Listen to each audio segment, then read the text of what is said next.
Good day, doctors. George Allen here. Good day, doctors. Go. You're watching Dr. Politics.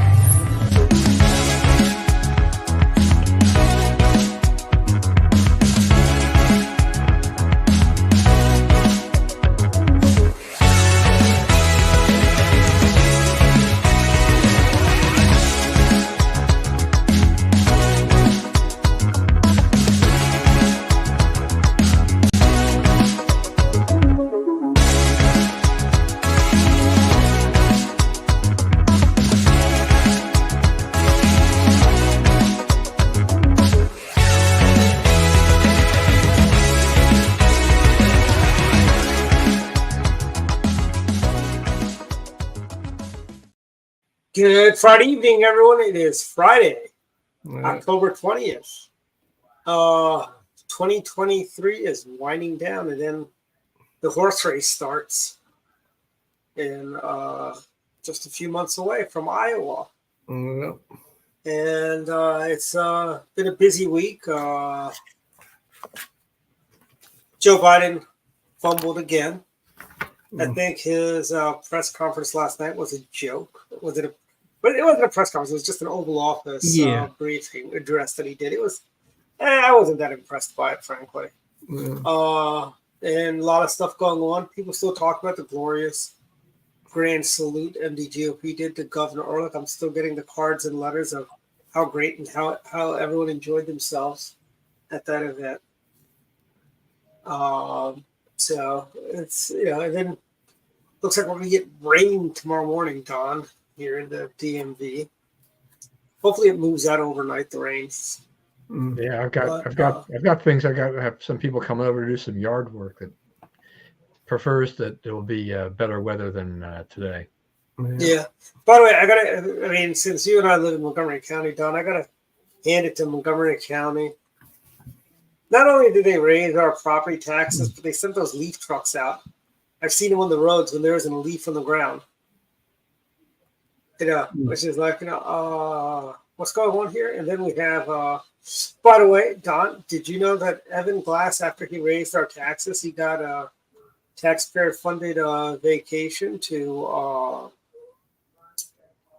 South Korea? And this is what Evan Glass had to say.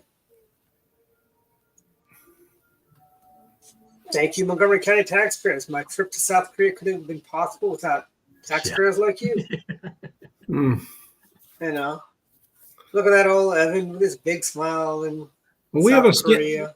We had a scandal like that in Loudoun County, where I heard about that. Yeah, they went on a junket to their sister cities, however you determine what a sister city is, and they went first class and all these sorts of things that they ran. How did the county have a sister city? Wouldn't they have a sister county? Or, yeah, I guess you're right. I'm sorry. No, but they don't. Unless they went to England, we have Rockville has a sister city with folks in Germany. Okay. It's just some town in Germany. It's wherever you want to go, I guess. We'll just declare it a sister city. Yeah, it's not like small towns partnering up with other cities and other countries. It's like that. That's going to be. It's like a big trade thing or something like that, right? Yeah. There was a hilarious show called Wings back in the late 80s, early 90s. Yeah, I remember that. Yeah. And when they added another character, I think it was Helen Chappell's sister, and she got a job with Nantucket Board of Trades. She did. She set up sister cities in some city in, I want to say it was either some Middle Eastern city or some city in Europe. But evidently the country was the guy, the king or whatever who came was having an affair with somebody, and it was funny. Then she was looking for a second city. She was like calling all over the place at the end. But anyways, it's actually a nice thing, sister cities, tourism and so on, It's not a horribly bad thing, but I think when politicians, county council folks go out when the taxpayers teat and basically they get it, they give a speech and they're there for 3 or 4 days, so that means they work one day and then they do like vacationing, Right. And Yeah. not to be that guy, a lot of these guys probably wouldn't be traveling outside of the country. You think Evan Glass has been traveling the world since he was working at CNN. Yeah. But, Well, it's just a junket and a waste of taxpayers' money, and whatever business they think they can bring back. In this case, I don't think it's going to materialize. But they wanted a nice trip, I guess. So that's the. But It makes we so don't much like sense, this. right, to raise taxes when the economy's kind of just waffling a lot, right, or Yeah. spending is slowing down. It's like, oh, good, yeah, just increase our taxes. Exactly what are we getting for these taxes? I saw someone post on Facebook in Texas that I don't know if it's all of Texas or just part of Texas. They got a huge increase in their homestead exemption, so it dropped property taxes by a pretty big number per person. We need tax relief. We don't need to Yes, be we paying do. more We have taxes. not had real tax relief in Maryland in ever, frankly. And here's something that Wes Moore is going to take out of the Martin O'Malley playbook. Martin O'Malley was gifted a huge surplus when Governor Ehrlich left. And within a year, we were in a deficit because O'Malley went through that surplus and then still kept spending. Yeah. Wes Moore is going to do the same thing with the Hogan surplus. He's going to spend every last penny there, and then he's going to spend even more. And never mind the fact that this is it's just bad. Here's the thing. This should be a time we should be tightening our belts a little bit so we have this rainy day fund for some other stuff. I mean, heaven forbid, how do we run out of salt and money when we had no snow? I remember last year, Montgomery County, we're depleting our, salt supplies or whatever they spray on the roads nowadays to keep them from freezing over. And I'm thinking, like, we had no snow last year. Yeah. We had no ice. I understand that in general, but I mean, I never want to be the guy that's got to be on the team that's trying to make that budget prediction year to year because you're dealing with that variable weather. And so, they're trying to set a budget, based on what they think will happen. And then some years it goes way over and other years it goes way under. But, in Montgomery County, they have that kind of brine solution thing, right? It's supposed to be less harmful for the road surface than just the actual salt. But, they apply that, almost at a moment's notice. I mean, you can, that particular solution, when they've applied it in advance because it leaves streaks in the road. So I can go out on the road and I can see these lines and I'm like, okay, they applied the solution. Sometimes, what happens is that they do that based on some weather prediction, and then it's 45 degrees, it's nowhere near where, schools are fine, and yet they would have canceled the schools or put them on 2-hour delay. There's a lot of waste that goes on because they're trying to do that. I don't know maybe the Western states, like in Utah and Idaho and places that get a lot of snow, that they understand how to handle that. Maybe that's where the lesson needs to be, is that maybe our people, or up even in the Northeast, is like, how do you handle and manage, plan for, what you're going to do in your snow, your snow budget and stuff like that. DC's terrible. DC itself. I mean, they could just go to Western Maryland and find out how Allegheny and Garrett County, how they never seem to run out of salt, And here's the thing, the salt solution, we'll call it, that Montgomery County, I'm almost positive does not go bad year over year. And even if you apply it once, they're not doing a second round because the snow never comes. So it's not like they have to do multiple applications. They should have that solution left in surplus, frankly. I don't know what's in the mix now. My understanding is that solution is not anywhere near as effective as salt.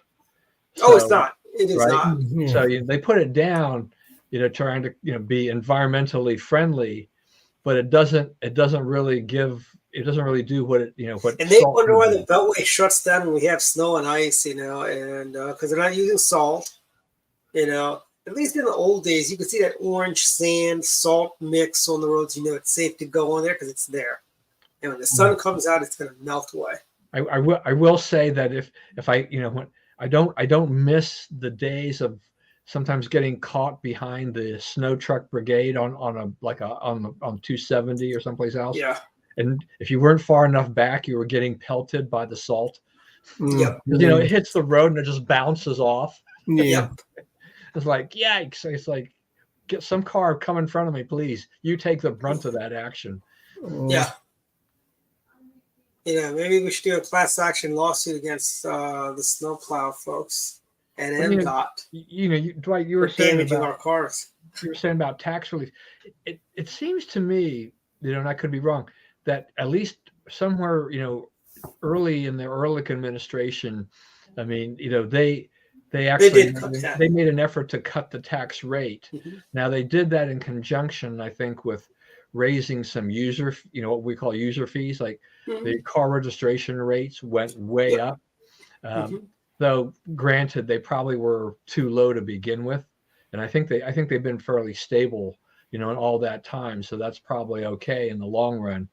But it's when home values go up, you don't need to be raising the property tax rate. No, you don't. The rising valuation is already going to give them extra money. But it's like, to me, it's like double dipping. It's like, not only you're going to, as you do when you reassess the properties, are you going to collect more?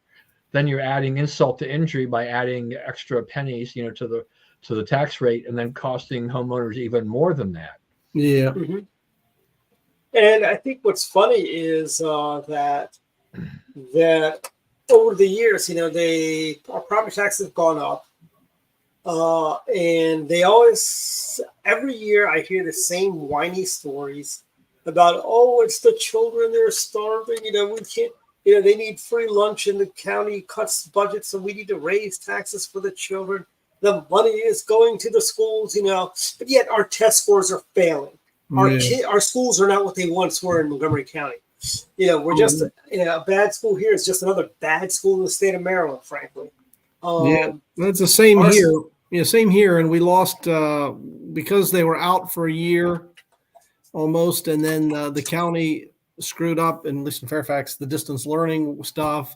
So the kids lost really almost like a whole year of school. Yeah, and I think I think it was Babylon Bee that it says they just canceled the year 2021, so we're starting over with 2020. We're just getting a do-over. Everything is now just reuse your old calendars from previous years. Yeah, I like that.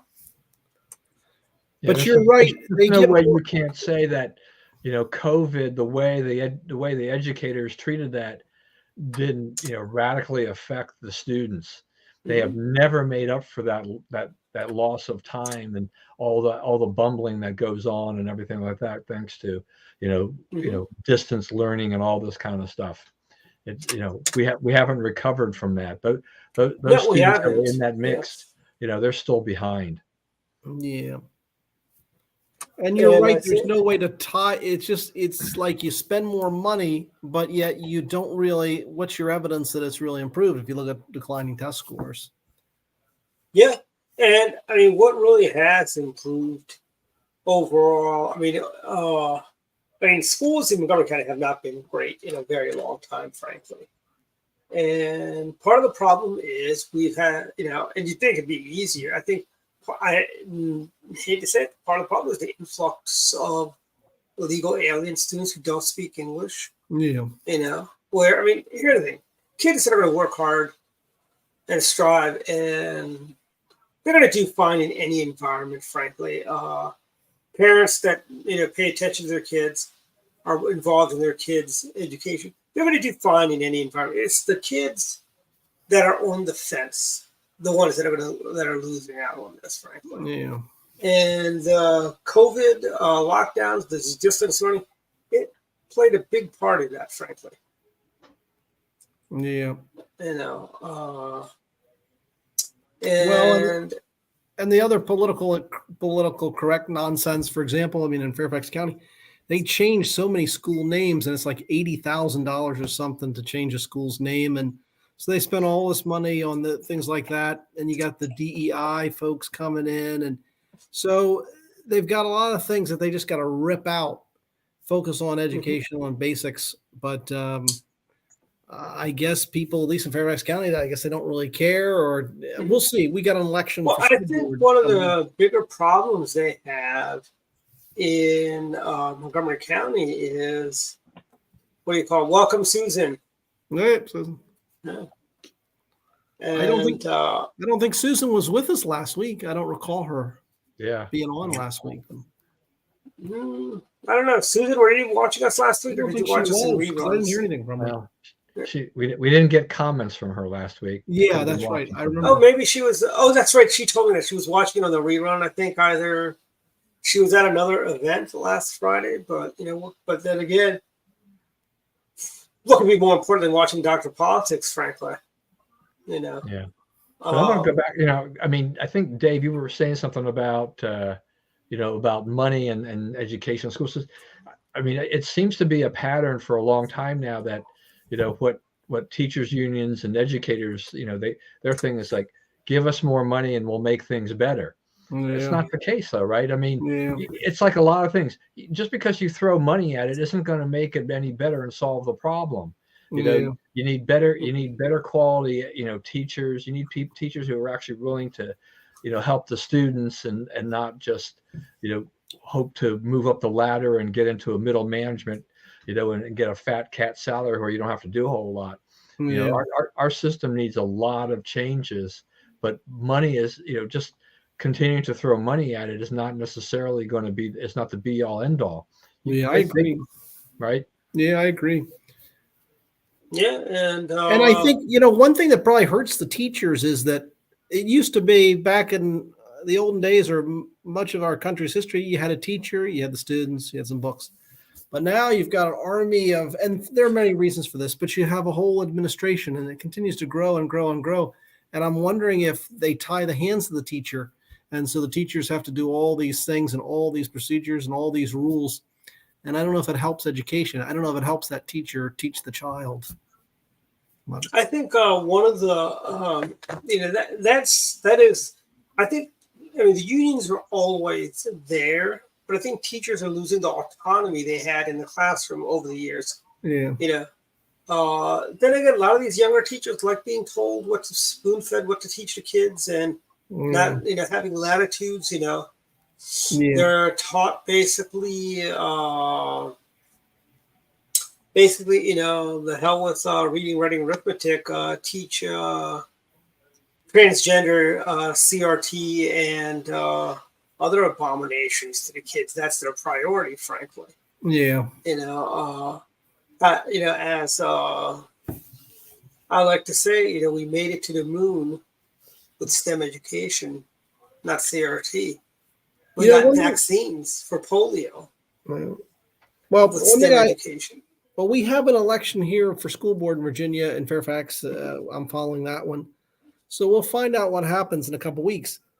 But the fact of the matter is, and no one can deny, that the test scores are down, and we're spending more money. But you think people can make that connection, because Fairfax County is not conservative or anything, but you think that the point can be made that you got pretty much the same school board. They're up for re-election.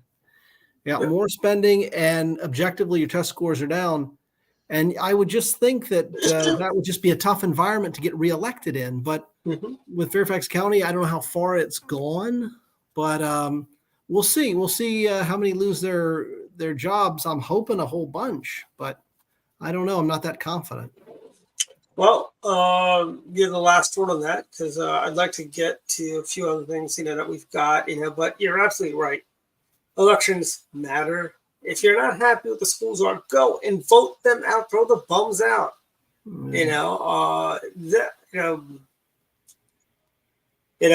This week, we still have the continuing war in Russia, which is not going well for the Russians. And then we have the Hamas terrorists attacking Israel still. And Biden went to Israel with a big fat check for Hamas, which I think is funny. Yeah. Not funny, as in like, what are you thinking, old man? Frankly. Um, and I must say, you people, elections have consequences. Joe Biden is not a friend of Israel's. Joe Biden, is basically do you really think that money that he gave to Hamas is actually going to make it to the people? It's going to be used to buy more weapons from Iran. Yeah. And Well, they say they're watching it closely. Yeah. They're also watching Joe Biden's ice cream melt slowly too, frankly. Yeah. But I'll say this though, I give him some credit in that he's sort of still the old Democrat, and the old Democrat when Joe Biden first came into office was still pro-Israel. It's no longer really today, but Biden still retains at least that part. At least he'll say positive things about Israel. He'll say we're siding with them. But so much of his caucus, I don't think they believe that. No, I mean, has he condemned Rashid Tlaib? Well, that's a good question. I don't think he has. He hasn't. I don't think he's condemned. You're right, Susan. Joe is not a friend of the United States either, frankly. Yeah, that's true. But but with Tlaib, you think he could have done that, but he didn't. And I think what that says is that his caucus is still more and more pro-Palestinian and not pro-Israeli. Yeah. You guys have brought up a good point there too. I mean, here's the president of the United States. He's going out there and saying, we're behind Israel all the way, and that you should too. And yet, you've got Tlaib, and the squad and these people, doing exactly the opposite. Members of his own party, he won't touch them, right? I mean, it's like he's afraid to criticize these people. But that group needs to be condemned for their behavior and their stance. This should, and the Democrats overall have been very, milk toasty about this whole thing. They don't want to go after these people, and yet they should be. It's like, these are people that you should be condemning. How many times do the Democrats go after the Republicans and try to lecture Republicans about the people who they should be telling off and kicking out and things like that? Yeah, I mean, let's take a little trip back in time, not too far back. Back when Madeleine Not So Bright was Secretary of State and Bill Clinton was conducting a war in Central Europe, in Serbia. There was a congresswoman from Maryland who has a port named after her, Helen Bentley. Yes.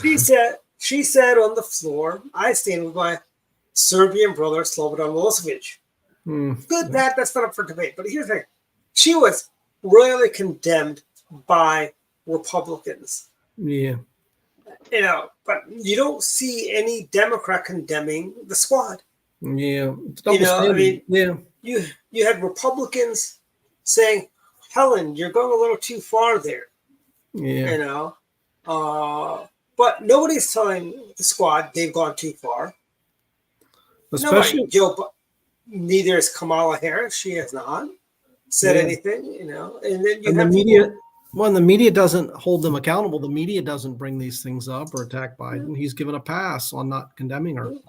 And, I really wonder, was Matt Gaetz in coordinating with Hamas? You notice he brought down the speaker the very next day or a few days afterwards. Hamas starts their little attack on Israel. There's nothing Congress can do because we have no speaker as well. I wonder if Matt Gaetz is a collaborator.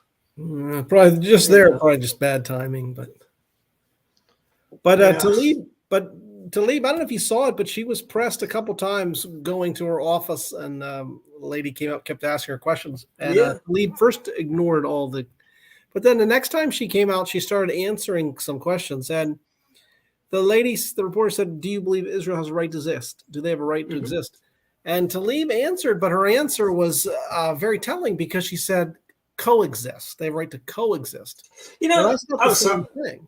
That's not the same thing. That is, they can exist as long as the Palestinians get the state. So. Well, first of all, Palestine never, ever existed. There was never a place called Palestine. Yeah. Let's get that. Okay. Israel was gracious to give them Gaza and the West Bank, where they elected Hamas. Yeah. Frankly, they elected Hamas. Let's just be blunt. And I believe in free and open elections, but I mean, come on.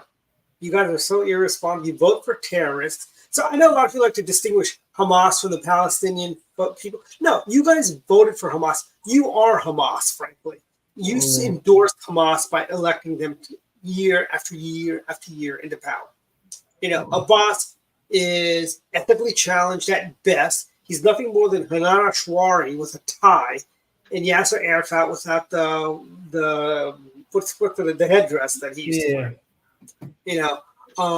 So let's not be fooled, and we need to be calling folks like Ben Cardin, to put a hold on the money that's going to Palestine, frankly, as well as money that's going, and think about it, look, Jordan, Egypt, Iraq, all these countries, they are basically saying, oh, we don't want the Palestinians in our country. It's like, why don't you? You guys used to all stand up and get all outraged during, I remember the first terrorist uprising they did back in the 90s. They call it the Intifada. I'll call it a terrorist uprising, frankly. Yep. And they've been, they all were all like, oh, how horrible you people are in Israel, slaughtering people. Where's the condemnation of Hamas for killing innocent Israeli citizens, American citizens, Asians, you name it? I mean, they took hostages, they took all kinds. They took Asians, they took Americans, they took Israelis, they took, hostages, and there is no condemnation from the Arab world, with the exception of there's one country that there was. I can't think of their name. It will come back. It will come to me at some point. I'll blurt out the name. But there is. Well, remember, it was a Palestinian terrorist that assassinated RFK.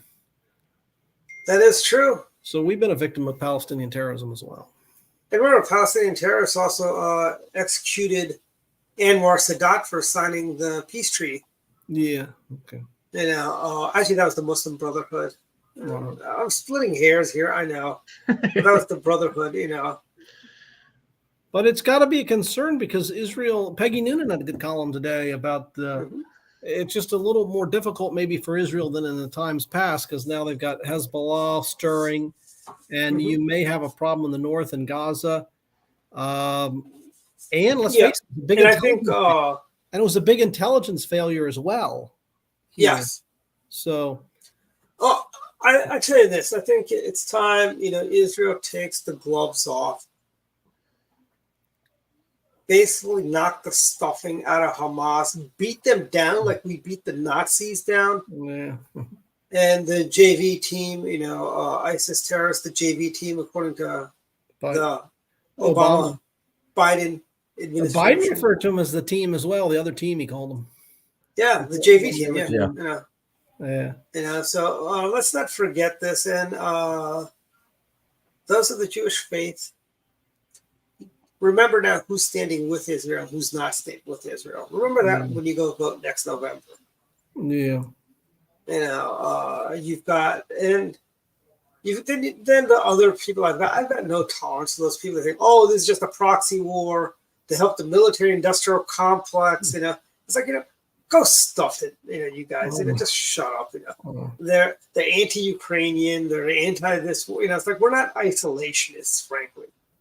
Isolationism has not worked well for us. We tried isolationism in the 1920s. I mean, nothing bad happened right in the 20s, David. Nothing in Europe went bad. There was no crazy man killing Jews. Certainly in the 30s. Well, yeah, in the 30s, yeah. Well, he started in the 20s. He was like, if you he came up. It goes back to the 20s, frankly, the late 20s. I should say 29, 28. Yeah. That area is when he got his start. And then in the 30s, is when he kind of, you had him, you had Mussolini, you had the Spanish Civil War between the communists and the Nazis, In many ways, that was a proxy war, the Spanish Civil War, because the communists Stalin involved, but yet at the same time they didn't move troops in.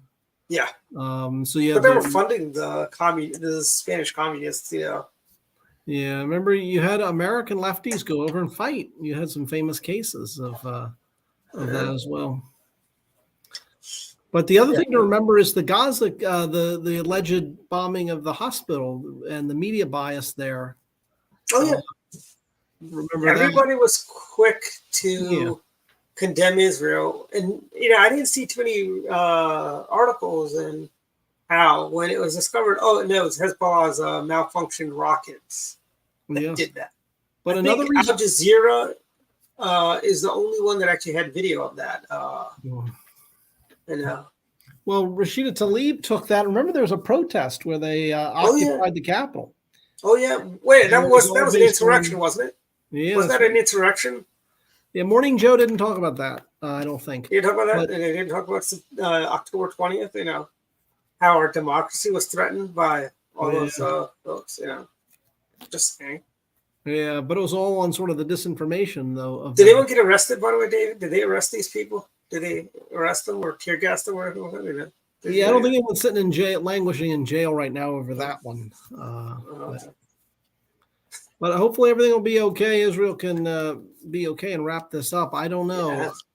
This will. Be I think it's about. I want to say it will be about 6 to 8 months for them to mop this thing up. I think. Yeah, probably. I mean, is like you said. I mean, Israel really needs to, they need to really decimate and wipe out Hamas. Part of the problem will be is that it's not just using military action and strikes on that, but they need to cut off the funding and the money flow because they've been very good about they've used crypto to bring money, and they have skimmed so much money out of humanitarian aid to that region. Yeah. Something has got to be done. I mean, we've also been complicit in that by sending humanitarian aid, for which Hamas has basically stolen some of that money for their operation. So, these things have got to change. I mean, if they don't have any money, and then you can break up their network and get in there, then maybe we have a chance. What I really struggle with too is that it's Israel that's being put on the defensive about going in there and doing all these things, right? And as a result, what we get is this, you can't kill all these people or whatever. But it's like, exactly who was attacked first? I mean, Israel did not provoke this. Hamas came in there. They paraglided into a concert, and they killed a bunch of innocent people. And they've beheaded babies. They've done all these. Committed all these atrocities.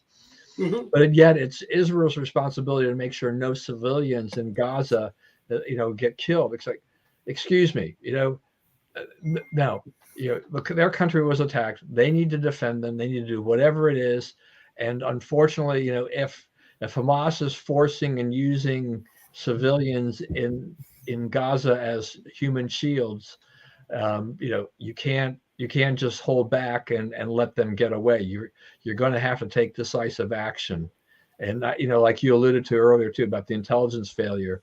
I mean, Israel's got a lot weighing on it too, because the fact that they got caught flat-footed like this, they need to reassure people that they've got this under control. And the other big thing that kind of drives me nuts when you have folks from Israel that are on Fox News or any of these, and they're starting to attack Bibi's administration. It's like, give it a rest, Bibi was not the one in charge. You guys bounced him out. He's still been in charge recently. You can't blame Bibi for all this stuff, frankly.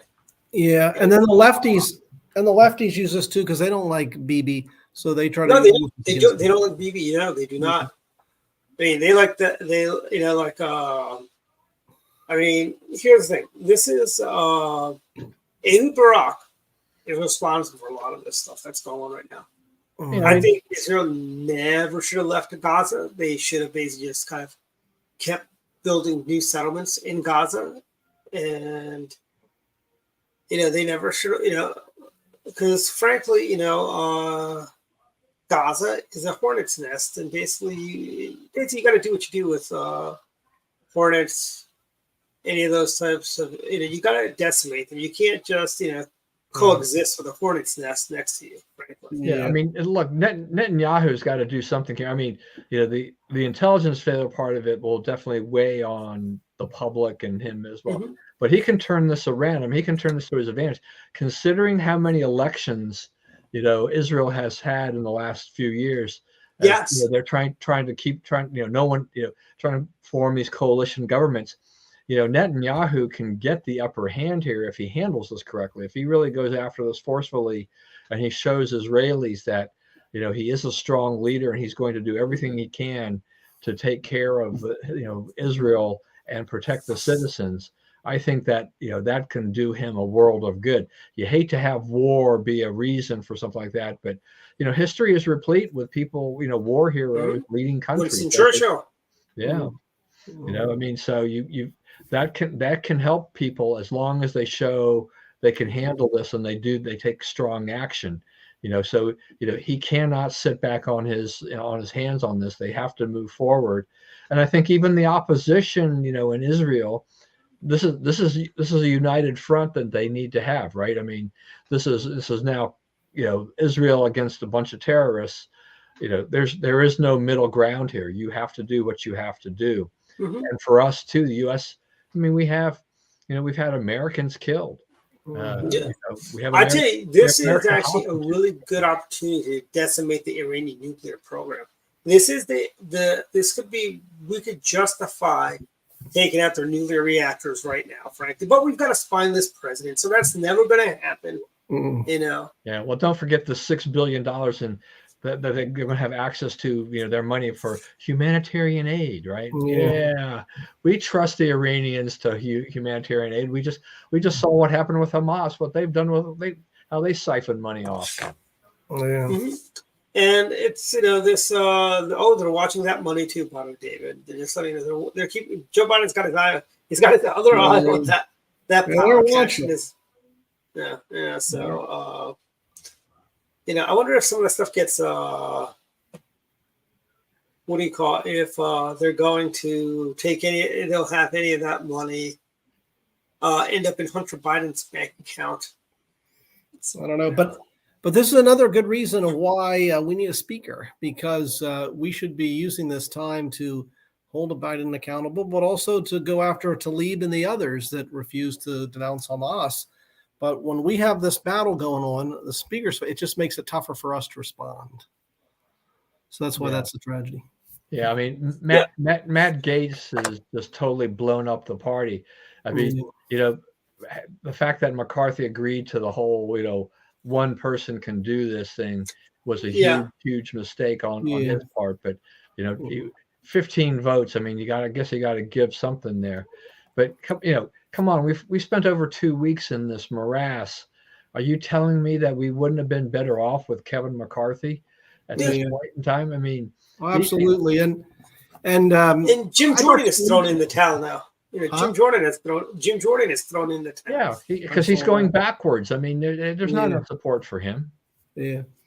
I thought Scalise would have been a good choice, honestly. He had actually more support than Jordan did, actually. Yeah, that's why I was surprised that he dropped out first and then Jordan went up, even though Scalise had more support. And they also here's the thing: Kevin McCarthy, Steve Scalise, McHenry, Comer, they all were behind Jim Jordan, frankly. So Crazy Eights can't put this one on Speaker McCarthy. Yeah, and the old guard, frankly, I don't know. I mean, if you're a Republican congressman, it's like, do you really want that job with the way that they've treated the previous speaker? I mean, you make one slight wrong turn, you do something that one person doesn't agree with, they're going to bounce you out on your ear and create another mess. I mean, once again, here we are approaching 1 year before the election. And the Republicans, they look like, to most people, a complete mess that they don't know how to govern. How do you win and control the House? You maintain control of the House in 2024 if you are not showing the American people you have any idea what you're doing to govern. If the Republicans had a plan, if Matt Gaetz had a plan, in terms of, okay, we're going to get rid of McCarthy, but I've already got Jim Jordan, Steve Scalise, or somebody else lined up, and I've already got, the necessary votes to make him the speaker, then that's one thing. At least then they had a plan.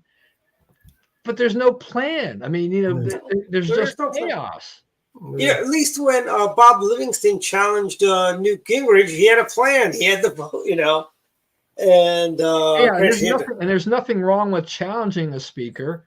I mean, we've seen that before, but I mean, have a plan. Have a strategy here. But there was no strategy. It was just these disaffected people fighting amongst each other. And I'm willing to bet it would have taken Matt Gaetz and his crazy eights, basically, I want to say 90 days to call Jim Jordan his staff. If Jim Jordan became Speaker Jordan, it would take him about 90 days before he started calling Jim Jordan a totally established creature of the swamp.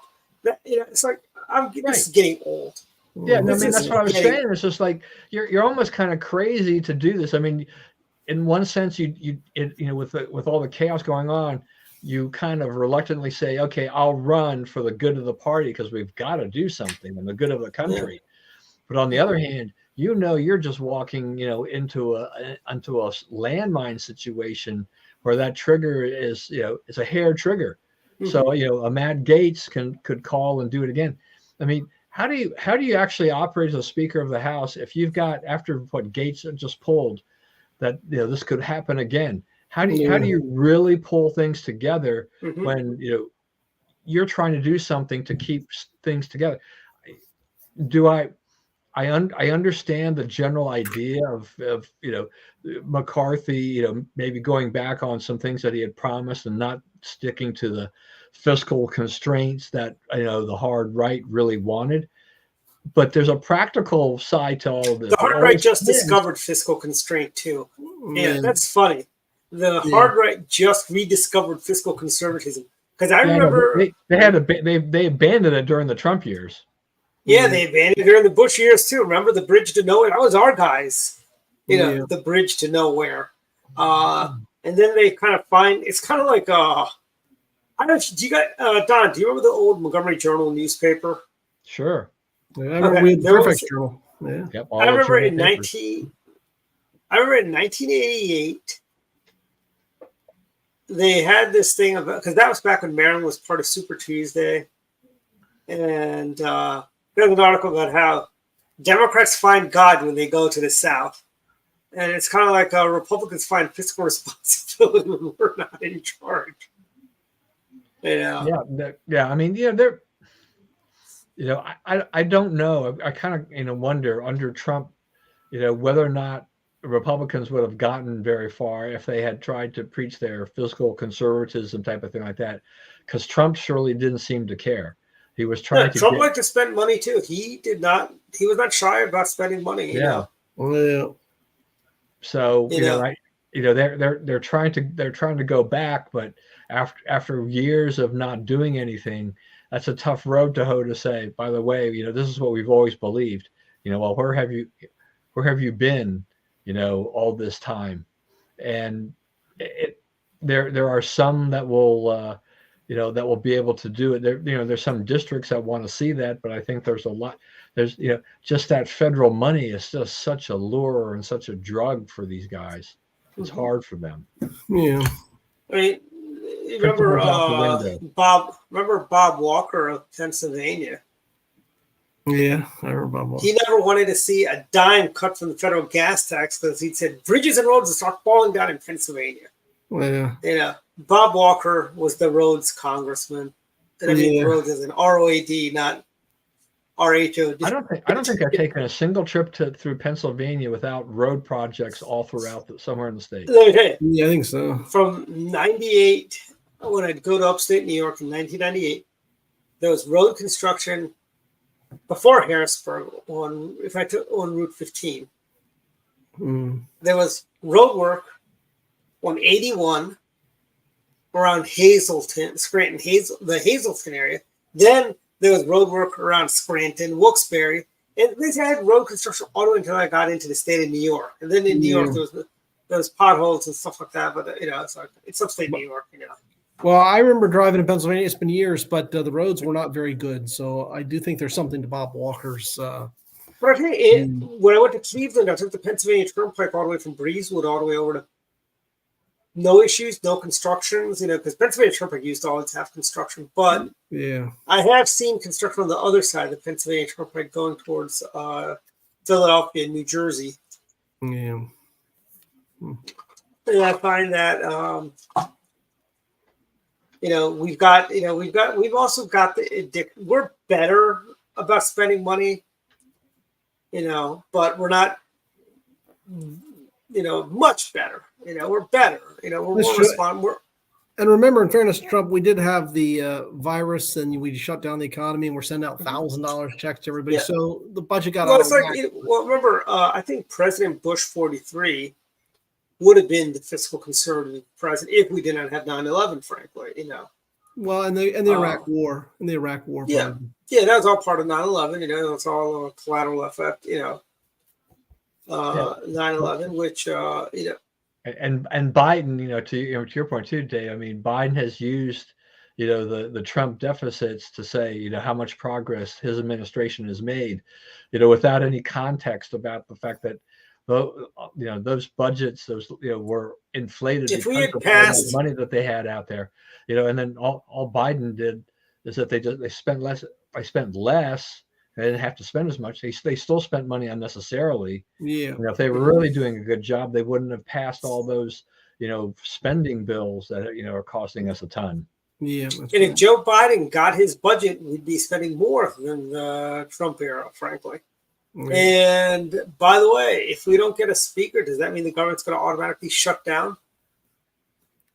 I don't know. The clock's ticking on that. Around November is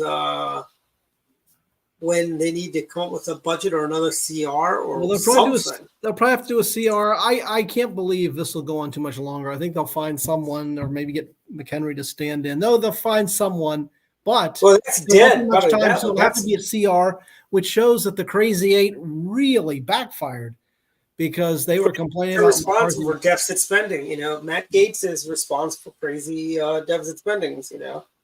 Look, I don't like continuing resolutions any more than a lot of other, conservative Republicans, but the fact of the matter is that it's a practical solution to a problem. I mean, the other side of the coin is that, okay, go ahead and stand up like we have in the past and say, until we get to these numbers that we want, we're not passing anything, with relation to a budget.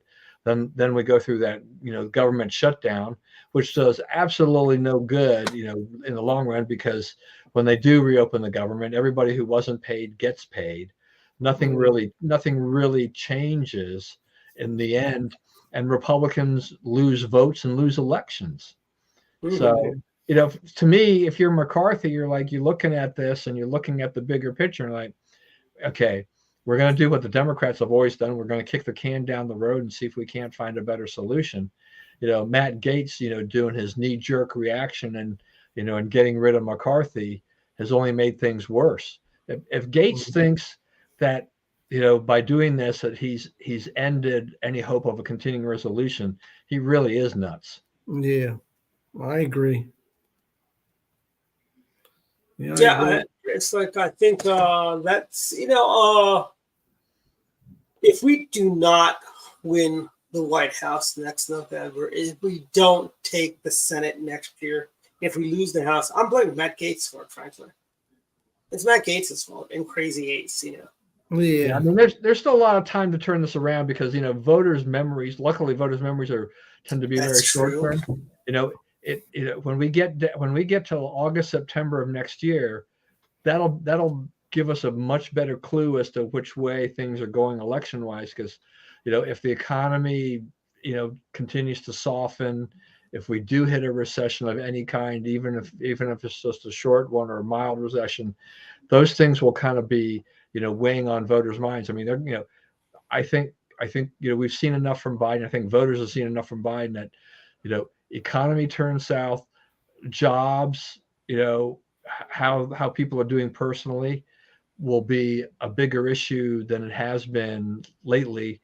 and though I think it should have been a bigger issue, and how who will govern better, and all this is like, am I a big Trump fan? No, but I think the Republicans will do a better job. I think putting a Trump back in there or someone like that will right the ship, more so than we've seen there. Because to me, I'm looking at Biden and it's like, I think he sees the writing on the wall that the Democrats have got a limited amount of time left in power in the White House. So yeah, let's try to get every left wing, regulation and law that we can pass. Let's do all this stuff that we can, because we're not gonna control the White House past January 2025. It seems there's a lot of desperation versus on the strategy of what the Democrats have been doing lately. And I think, I really think the Democrats need to the Democrats are obviously overreaching, as they typically do, I think it's time, we play hardball. Frankly, here's the difference between Democrats and Republicans. And it's kind of like that in Maryland. Democrats have a D on their chest, while Republicans have an A. We're for America.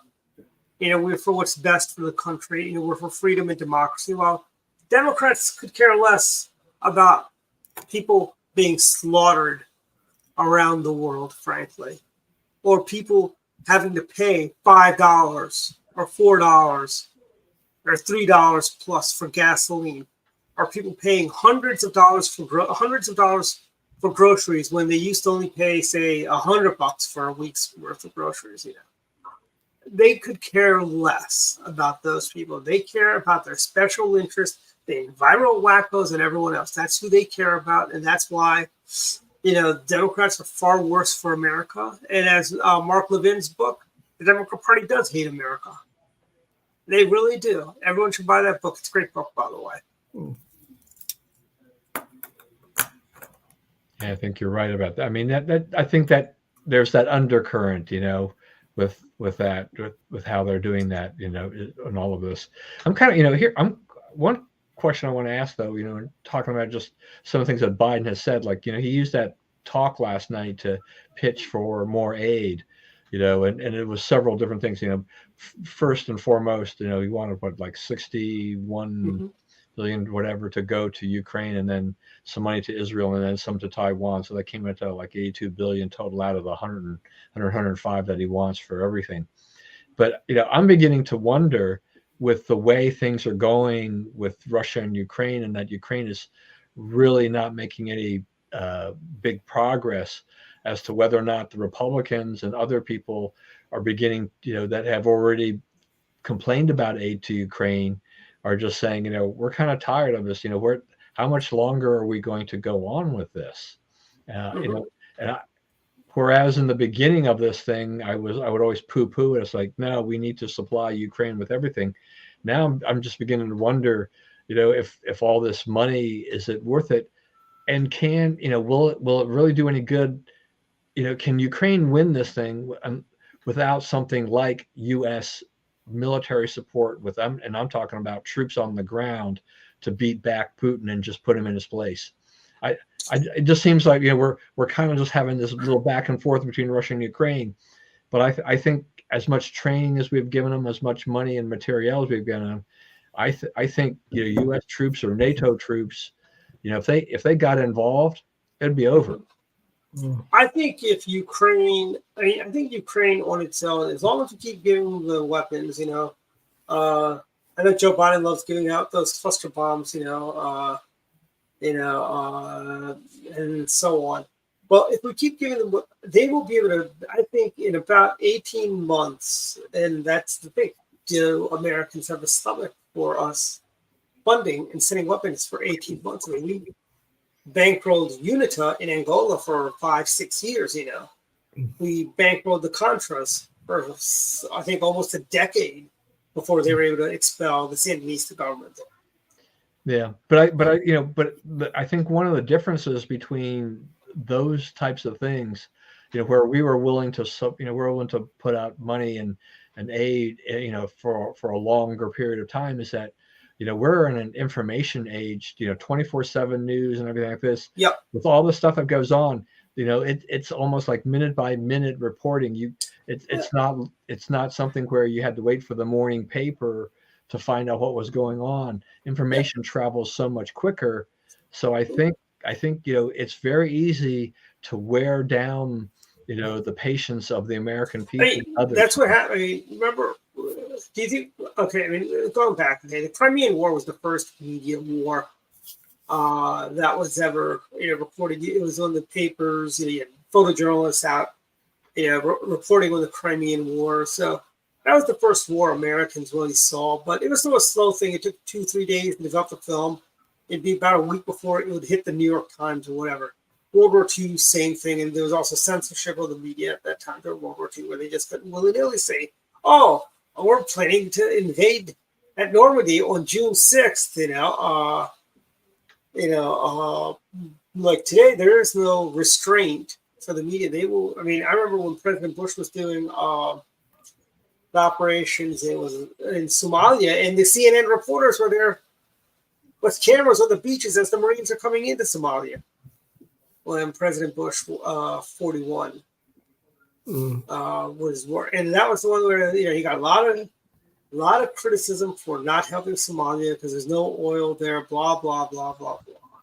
Frankly, and then when he does it, so basically with the camera lights and all that makes the Marines a really nice target for sharpshooters. Frankly,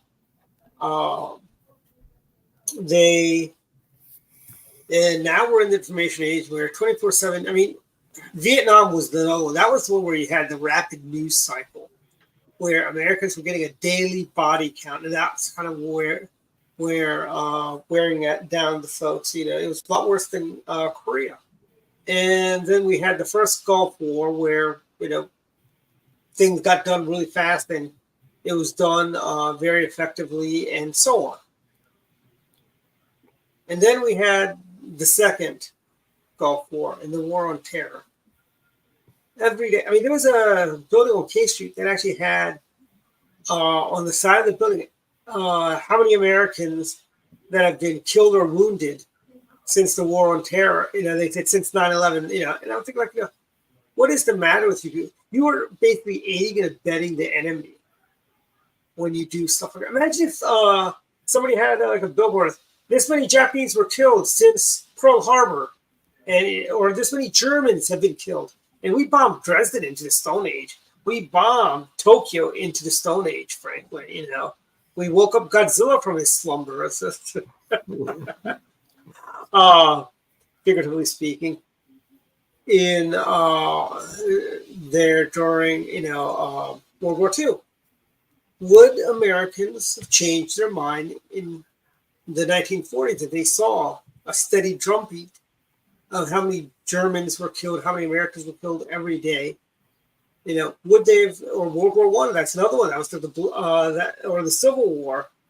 That was probably our bloodiest war. Maybe. But people should just turn off the television. Don't watch news. Just watch Dr. Politics every Friday. And if you're watching us on YouTube, smash the like button and subscribe. Right. But we are closing in on the hour of 8. I think for final thoughts, we'll start with you, Don. Final thoughts. Final thoughts. I guess I'll go first to what Dave was saying before we started tonight, talking about the ALCS between Houston and Texas. So I'm kind of rooting for Texas because they're the old Washington Senators. It's been a good 50 plus years since they vacated DC, but they've got a good team. But Houston, it's the last 2 games shows where some of Texas' weakness, really are. Once Houston starts to get going, that's what makes me afraid right now, is that Houston seems to have some tremendous momentum. But maybe Texas can shut them down. We'll see. Nevertheless, it's a great battle in Texas between these 2 teams. So we'll see what happens there. Right now it could look like a Houston Philadelphia rematch for the World Series, which would be kind of interesting too. That'd be a brawl. Sidney Powell cut a deal with the Georgia prosecutors in the case down there. I think Chesborough has also now pleaded guilty.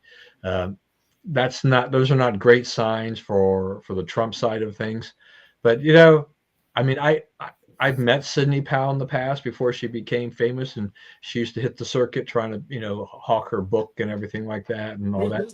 Seemed like a smart person, but when you start watching some of these people on TV and they start getting a little bit crazy with all those theories that they had and all this, you're like, okay, look, I don't know. It's like these people. He's like they maybe they need to be disbarred or something like that. They lose all their credibility. But it's not a great sign for the Trump side when that happens. Trump got hit with a fine for violating the gag order, which I find to be kind of funny because Trump is Trump, gets a gag order, and then he goes out there and he criticizes Letitia James. I think he even posted her home address, tried to dox her. It's very Trump. I don't know what to say. I don't know what to say about Trump sometimes about that, but he raises a lot of money. I mean, this is the thing. As you look at 2024, if he keeps doing this, the Republicans, the other contestants, candidates are going to have a hard time. I mean, the PAC backing Tim Scott has already announced they're canceling millions of dollars of ads. That's not a good sign for Tim Scott. No. It's so we'll see. But I mean, does that mean Haley and DeSantis still have a shot at it? Once again, nobody's voted yet. So as Dwight alluded to earlier, we're getting closer to the Iowa caucuses, and and then New Hampshire. We'll start seeing some things and get a flavor for see exactly how strong is Trump when it comes to the actual vote.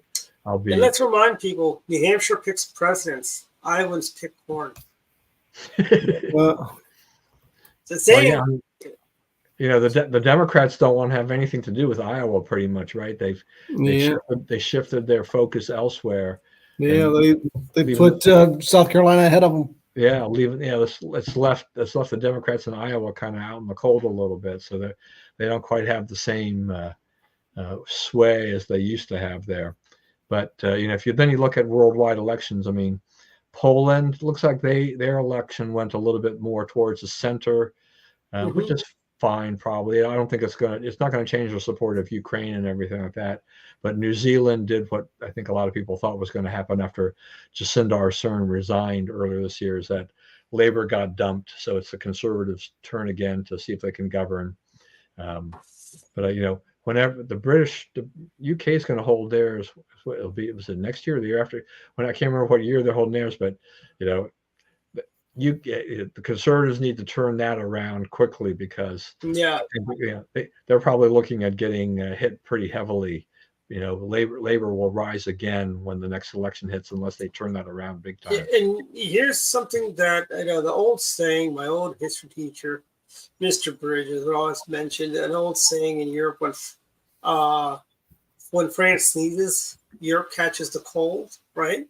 I think when America sneezes, the world economies catch the cold. We come out of these recessions far faster than a lot of these European countries, frankly. And I think European countries were hit far worse than we were with the COVID lockdown policies and all that they've had over there, frankly. So maybe is Europe going to catch the cold of recession? Who knows? All right, I'm done. Have we been vaccinated for the cold of recession? David, final thoughts. It's kind of homecoming for me coming up next month. I guess, as you may have known, I went to George Mason University. I got involved in politics with the College Republicans there, became the College Republican chairman. Well, that was a lifetime ago. Well, I contacted them, and they're interested in having me come in to speak about my book.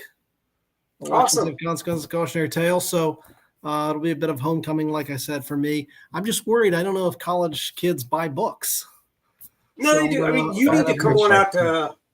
I need to get you to College Park to talk to the College Republicans there too. Well, I'd love to, but and I'll see how it goes. And the other thing I'd say about that is that when I was College Republican chairman, we had a tradition of after the speaker would speak, they'd invite him out because they always do the pizza place nearby off campus, and then would buy the speaker dinner. So I don't know if there's a subtle way I can remind them of that tradition when I go, but just joking. But so I'm looking forward to that. And then we got elections coming up here in Virginia in just a couple weeks. So if we can hold the House, take the state Senate, if that happens, I think there's a chance that there'll be another presidential candidate in the race in Glenn Youngkin. So we'll see what happens. So a big couple weeks. And Dave, I mean, what's your take on that? I mean, are Republicans, do they have a shot at doing that? I think so. I think a good chance, but it's hard to poll state legislative races, right? And so you just don't really know. But in terms of turnout, it looks like we're turning our people out, which is a great news because the early vote, the Youngkin push was to get our voters to come out early, which we don't usually do. But I'm hearing that it looks like Dems are also motivated and coming out as well. So it's going to be close, but fingers crossed on that one. And I would also say in terms of baseball, I am rooting for the Rangers. They went up 2-0, and I thought, great, they're going to win it. But then I turn around, and it's 2-2 now. So we'll see. Oh. But that's about it here. And back to you then, Dwight. Yeah, I'll say I'm a little torn, by the way. I said, I like the Astros, but I'm a little torn because, President George W. Bush used to own the Texas Rangers before he was governor. Yeah. And I do think George W. Bush was one of our finer presidents in our lifetime, And, but I also like Houston Astros because, Houston's a lot more conservative than Dallas is. Yeah, I guess that's true. So it's like, I could be happy with either one, frankly, but I think the Phillies are going to win the series, though. Well, maybe so. But that would be a rematch if the Astros win. Wasn't it the Astros Phillies last year? Yes, it was. So, Yep. I'd rather not repeat myself, but. And another final thoughts on a sad note, my old Latin teacher at Montgomery Blair High School, Phil Nickerson, he passed away last month on September 30th. We just learned about it this past week. So, Mr. Nickerson, you're out there, watching from up above, thank you about Latin, and I have yet to use Agricola Protane Alcantu Silvam. I have yet to use that phrase, and that's basically the farmer carries the water to the house or something like that. Well, speaking of a sad death, Suzanne Summers passed away. That's true. The great Suzanne Summers. I was sorry to see that. Not to Chrissy interrupt on your Snow. time, but. Yeah, Chrissy Snow, or I forget what her name was on that other show she did with Patrick Duffy. That's right. I forgot, but she was good on that too. And and she was also on another show called She's the Sheriff. Yeah, I heard about that. I don't remember that. Yeah. That was back when NBC started primetime at 7:30 in some markets, and they bought first-run syndication shows. Wow. Of that, I think the breakout star, only show of that, I think that got a second season, was Out of This World, which was the gal from the Angie television show, if you remember. And she was also the mom, or Donna Pesco, that's her name. And she was also the mom on the Disney show, Even Stevens. All right. Well, and Suzanne Summers, remember she had I think she had the exercise video. She had the Thigh Master exercise machine. Yeah, Thigh Master, yeah. The Thigh Master, yeah. And she did a really good job, frankly, And she's a good Republican, apparently a Trump supporter.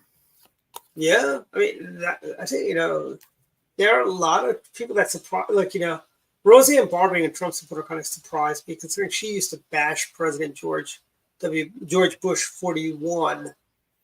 And I remember there was an episode where Dick Sargent, the second Darren Stevens, was playing a politician, came knocking on the door saying, he wanted her vote. And she goes off on him about how, what are you going to do to help me? Like, we've got bills to pay, blah, blah, blah. I'm like, cry me a river, But anyways, my other final thoughts are the fact that, again, thank you for everyone who keeps sending me the nice notes and cards and letters about how great the Earth dinner was last Thursday night. And I can't believe we had over 120 people in just the VIP alone. And it's crazy, you know. But it was a good time. We all enjoyed it.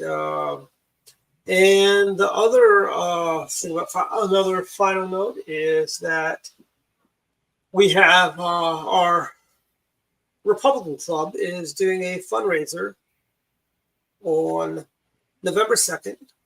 Proceeds will benefit Israel. Everything is going to the Zionist Association of America, or ZOA. Actually, let me get the right name for that. I don't want to butcher that name. It's ZOA.org. I'll tell you in a second. It is the Zionist Organization of America, not Association, Organization of America. They're a 501c3. We're just going to send all the proceeds over to them to help the people in Israel. So that, and I also want to welcome back somebody who was goofing off and not working for the last 12 months or so. Will Jawando, welcome back. I heard you dropped out of the Senate race. Welcome back. I bet you got a lot of emails to catch up on from your council office. Welcome back, and maybe you can do your job now, you know, maybe refund the taxpayers of your salary that you've been receiving while you were running for U.S. Senate, just saying, and put it in your book. But welcome back. Will Jawando is back from his leave of running for U.S. Senate in Maryland. We've got also a bunch of events coming along. You're hearing this first. The Montgomery County Republican Party's Christmas party is going to be December 14th. And we're going to have a bunch of co-sponsors with us like we have in the past, like, but can't say who they are yet. But it's going to be at the Christmas party is going to be at the Waterford Penthouse. And we hope everyone can come on out. It's going to be a Sunday afternoon like usual, and it'll be a lot of fun. And that's it for my final thoughts, you know, and yeah. See everyone next week. All righty. Good night, everyone. See you guys.